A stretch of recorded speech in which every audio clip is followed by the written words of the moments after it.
One of the biggest factors which plays into the enduring popularity and appeal of Charmed is its portrayal and emphasis on the relationships and dynamics between the sisters.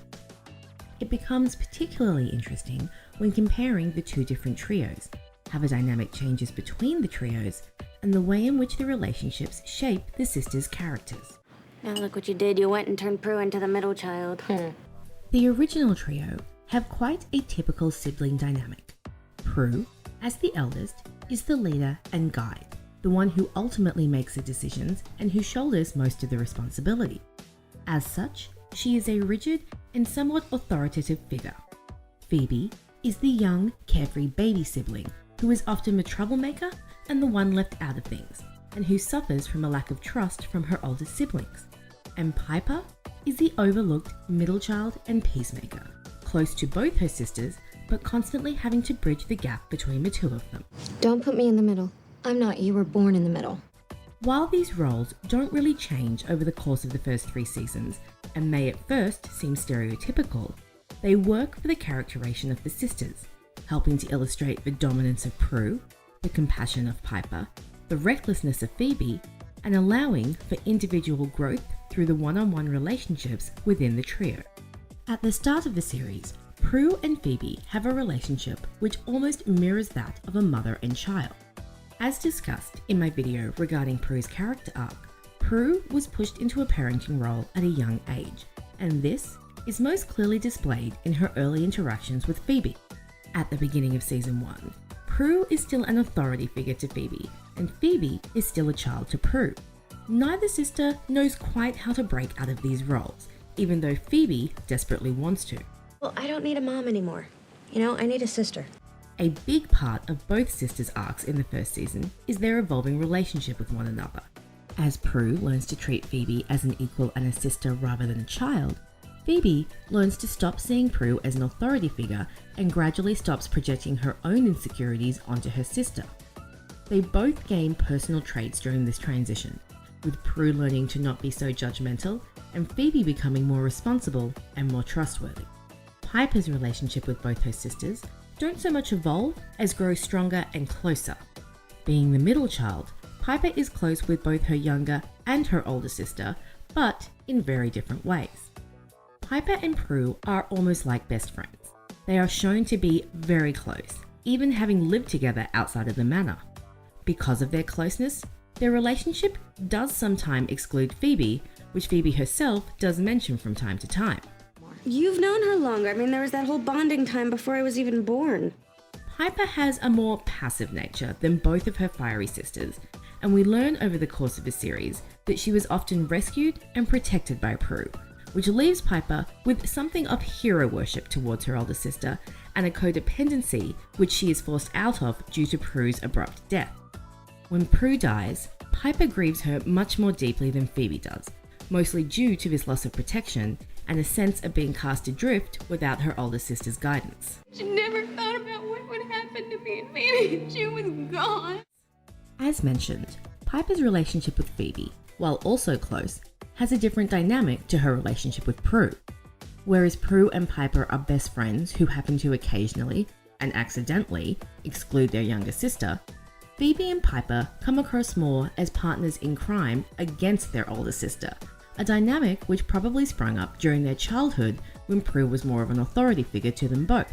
Piper and Phoebe's relationship is very fun and somewhat mischievous, and one can definitely picture them driving Prue crazy with their antics as children.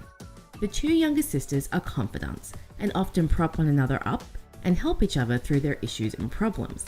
They seem to lean on each other a lot for emotional support and advice, which again probably stems from Prue being unapproachable due to being a surrogate parent.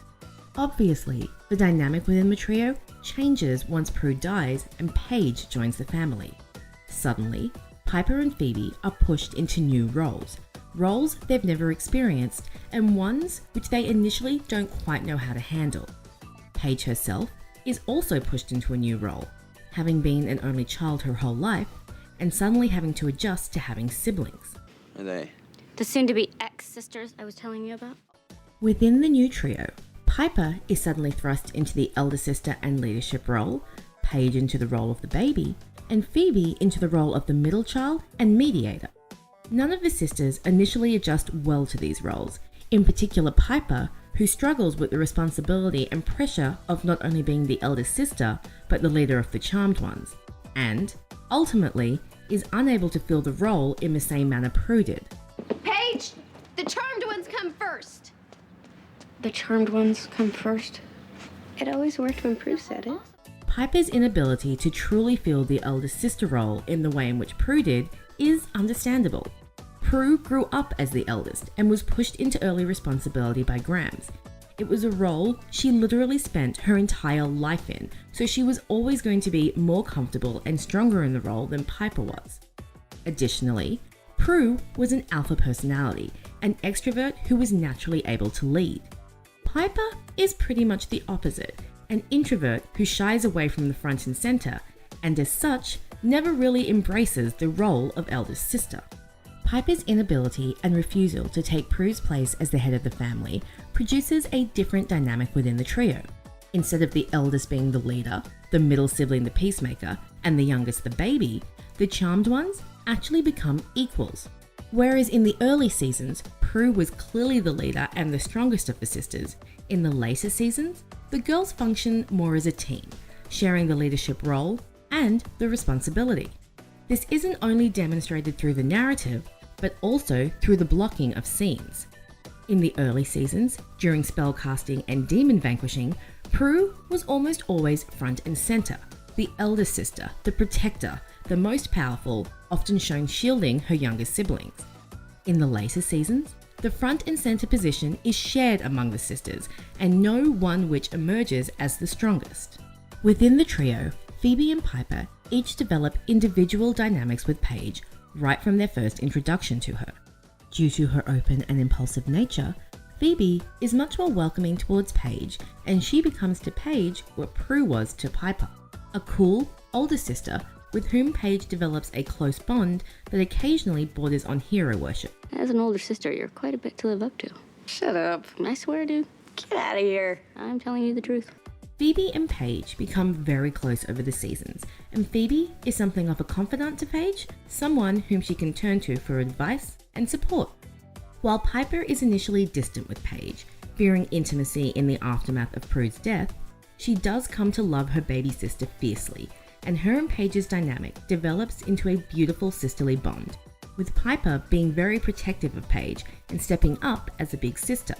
She credits Paige with being the one to heal the family after Prue's death and acknowledges the positive effect Paige's presence has had in their lives. Paige saved us. She is the reason I am still standing here. She brought this family back together.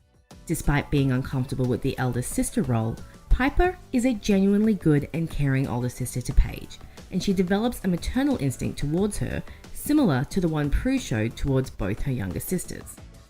At the end of the day, the relationships between the sisters was what drove Charmed.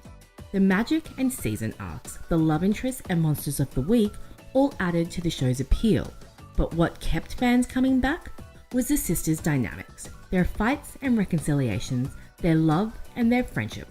Charmed was not a show about witches who happened to be sisters, it was a show about sisters who happened to be witches, and that sisterhood is a vital part of the show's endurance.